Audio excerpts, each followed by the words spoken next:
Assalamualaikum warahmatullahi wabarakatuh. Hai ikhwafillah, perkenalkan kami dari kelompok 4 akan membahas materi mengenai wali nikah dengan anggota kecenya yaitu Saudara Yusuf Mahendra Harahap yang akan menyampaikan materi mengenai pengertian dan dasar hukum wali nikah, Saudara Herdianto yang akan menyampaikan materi mengenai syarat dan macam-macam wali nikah, Saudara Prandio yang akan menyampaikan materi tentang urutan wali nikah. Terakhir, saya sendiri, Azizil Fadli, selaku moderator kece kita pada pertemuan kali ini.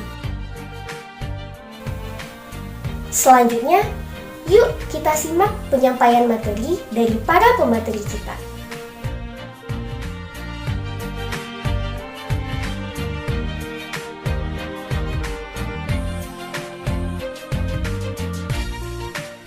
Pertama yaitu pengertian wali. Secara etimologis, wali mempunyai arti pelindung atau penguasa. Dan wali memiliki banyak arti yang diantara lainnya, orang yang menurut hukum, agama atau adat diserahi kewajiban mengurus anak yatim serta hartanya sebelum anak itu dewasa. Dan pengertian lainnya ialah orang soleh atau suci dan penyebar agama. Dan pengertian yang lainnya lagi ialah kepala pemerintah dan sebagainya. Dan arti wali di atas tentu saja pemakaiannya dapat disesuaikan dengan konteks kalimat apapun yang dimaksudnya.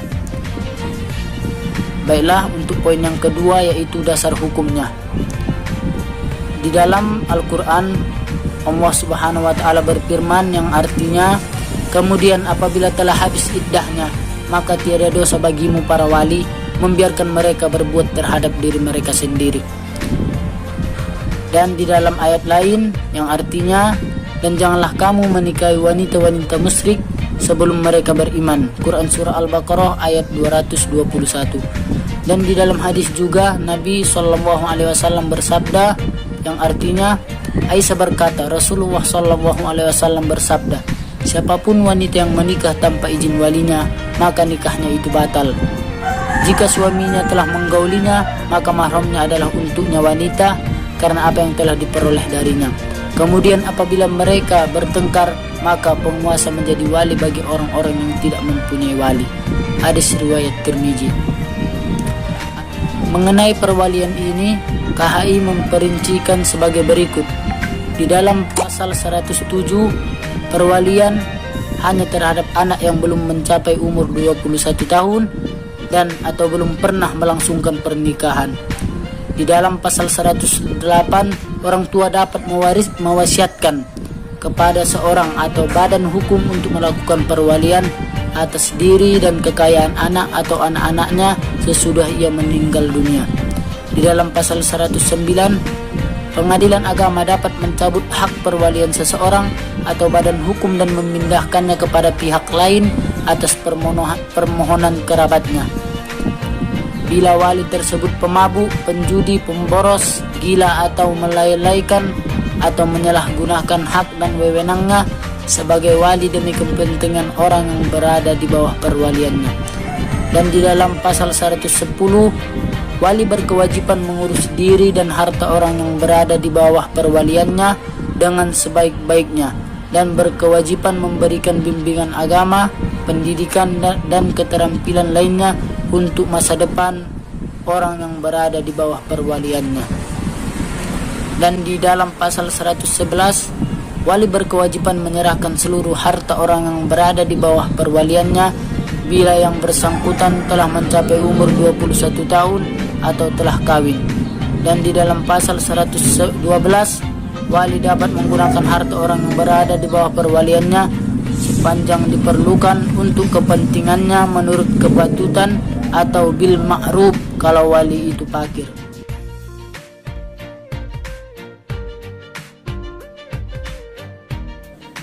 Syarat-syarat dan macam-macam wali.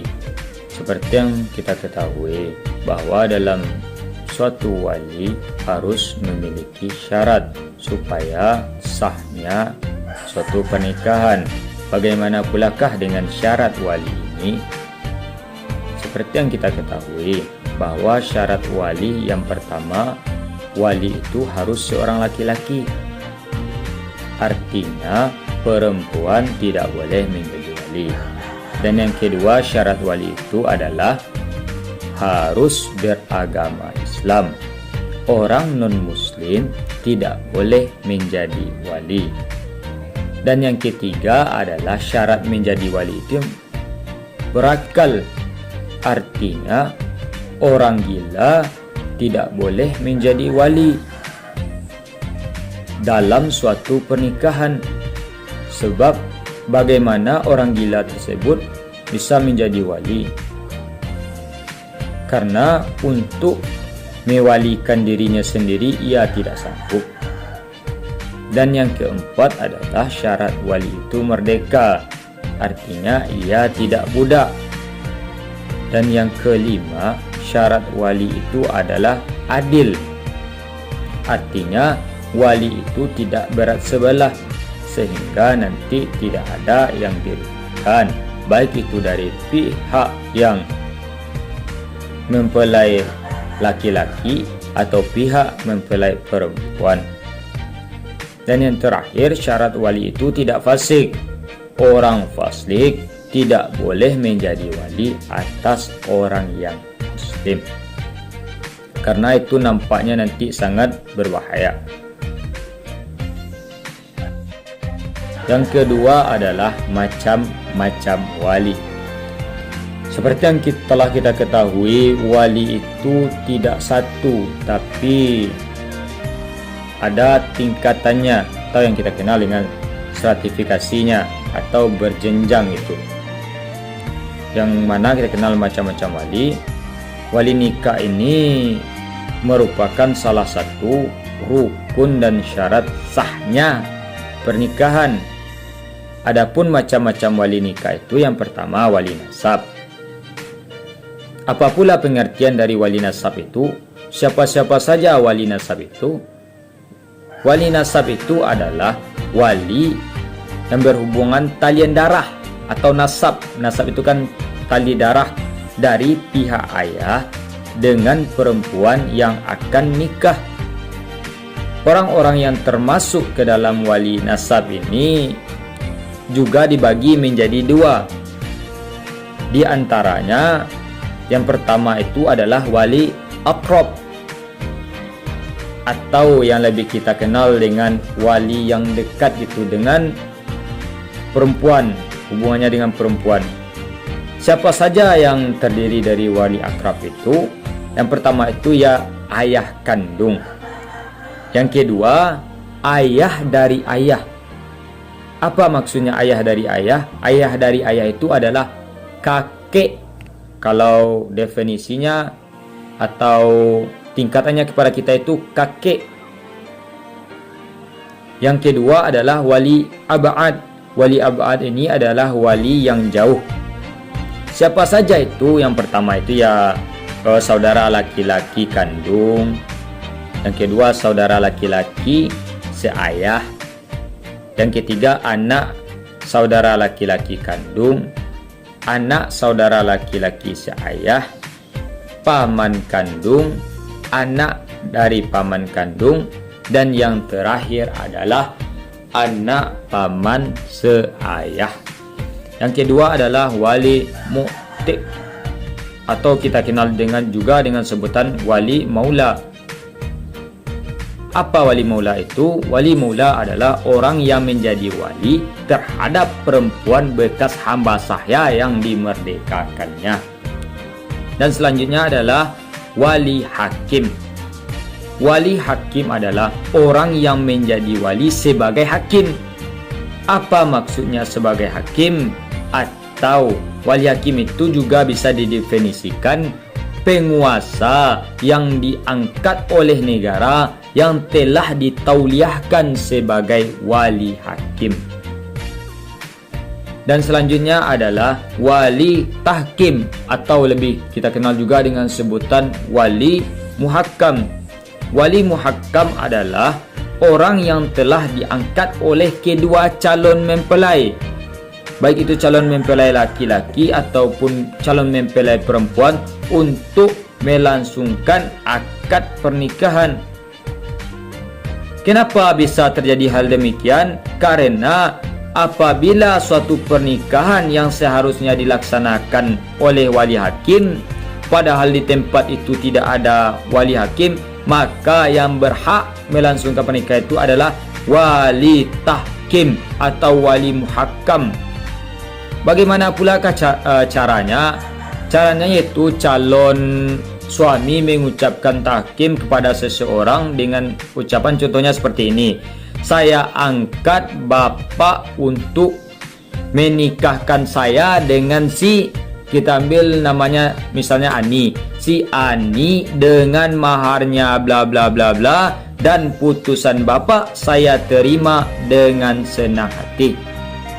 Dan sang istri juga mengucapkan hal yang sama dengan yang diucapkan sang suami tadi.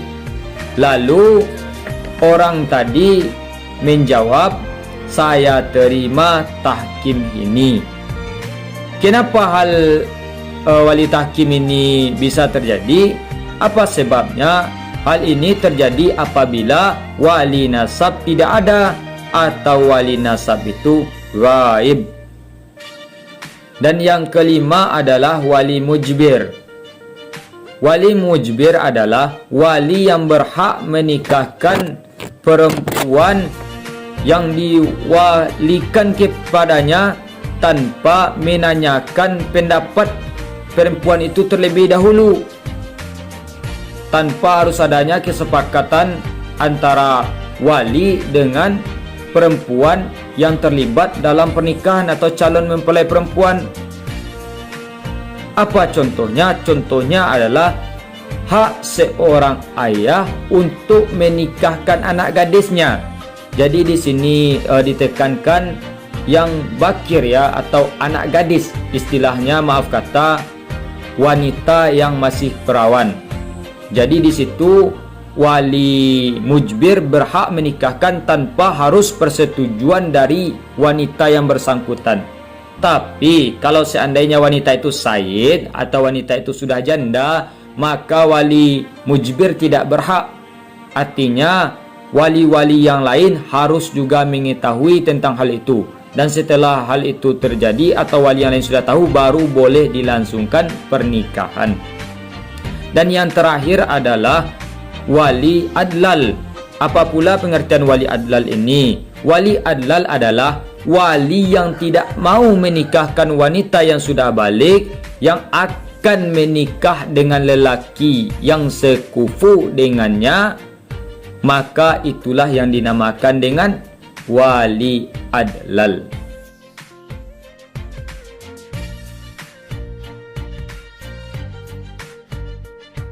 Baik, selanjutnya yaitu urutan wali nikah.